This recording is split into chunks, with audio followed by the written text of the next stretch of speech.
This wall knocking practice taught by the famous professor of Chinese medicine Ni Haixia is great for clearing up stagnation of qi and blood, eliminating turbid qi, improving cardiovascular health, and it also makes a great addition to your qigong warm-up routine. Eliminating stagnation early on is important because it eventually leads to blockages if left unchecked. One indicator of blood stasis is darkened and/or enlarged sublingual veins under the tongue.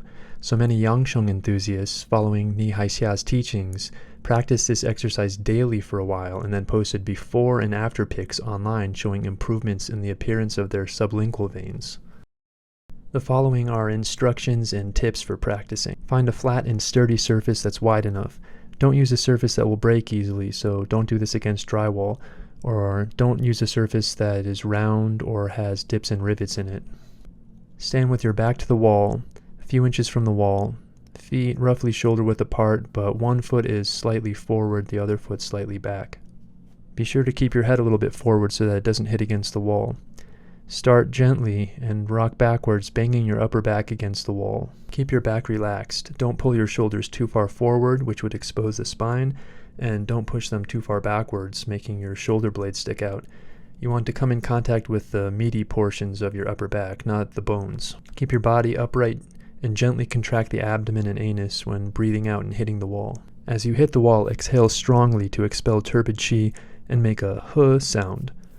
The h sound corresponds to zhi, which is a tone from the ancient Chinese five-tone scale, which corresponds to the heart organ system. As you get comfortable with the motion, you can go a bit harder. Practice this daily for about 2 to 5 minutes at a time. The following is the clip where Professor Ni Haixia explains and then demonstrates the practice himself. 语里面，五音里面呢，心脏是增音增，好，那你在那边说增半天，还是心脏都没有感觉，好，在练功夫的时候，我们有个动作，我们发的声音呢。 是呵，这个呵的声音呢，就是正音。好，那我会示范个动作给诸位看。这个动作的目的呢，你用一个观念去想。今天如果说我拿一个吸管插到泥土里面去，拿起来的时候，哎呀，吸管里面都是泥土啊，怎么样子清掉？ 吹，其一就是吹啊，管子通进去，大动脉进去，哦，那如何在不碰到任何东西，不置入性的治疗，就插进去的治疗，不这么做，如何让它整个打通？啊，敲敲墙壁嘛，敲敲旁边，咚咚咚，你通了对不对？泥巴就掉出来了，松散掉，马上松开来了。 那我现在表演个动作，就是如何敲墙壁。好，在我们练功夫里面，我们叫做撞墙。你说老师，你这是发神经病的，什么事不好去撞，人撞也就罢了，你居然去撞墙。好，这个过去呢，历代的武术的名家都要练这个撞墙的动作，因为你碰到一个个子比你高大了，比如说我200磅遇到个300磅，他把我抓起来像丢小鸡一样往墙上一丢。 碰上去以为我受伤了，其实我才开始啊，因为平常没事在撞墙啊，哦，那利用撞墙的时候反弹的力量攻击他，一拳就打到大包上面，对不对？哎，不然一拳打在他的喉结上面，他的12重楼，对不对？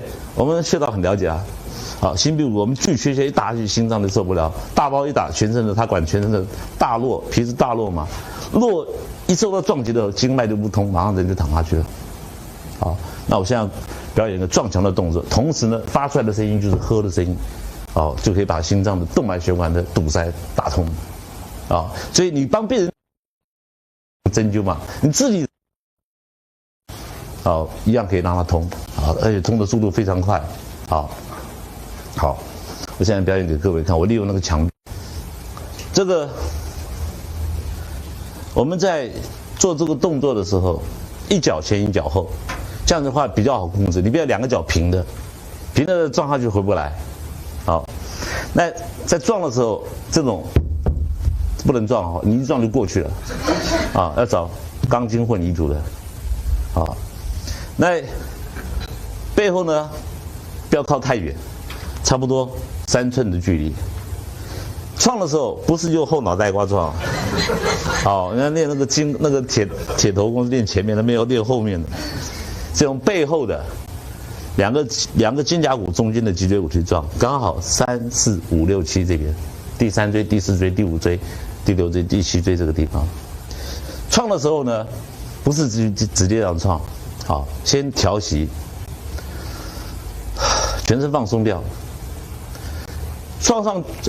平常是吸气，创上去的时候，大力的把气吐上来。功夫做到最深的时候是背后创到墙的同时，把气吐光，吐的气的速度很快，在吐气的同时发出喝的声音，这就是增音。好，好，那你现在注意看，刚开始练的时候，你们轻轻先撞，啊，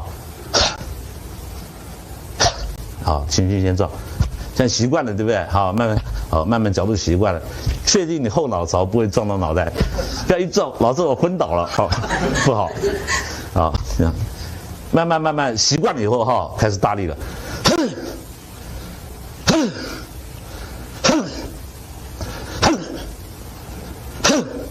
这叫做增声。好，功夫之前的时候，基本的动作，啊。那平常你没事在撞墙，那撞的时候不要给人家看到，因为你给他看到，人家会打电话给警察局或者精神病院，说我们家旁边邻居这个每天没事在撞墙，这个人有神经病，好，不好，你看他们不懂嘛，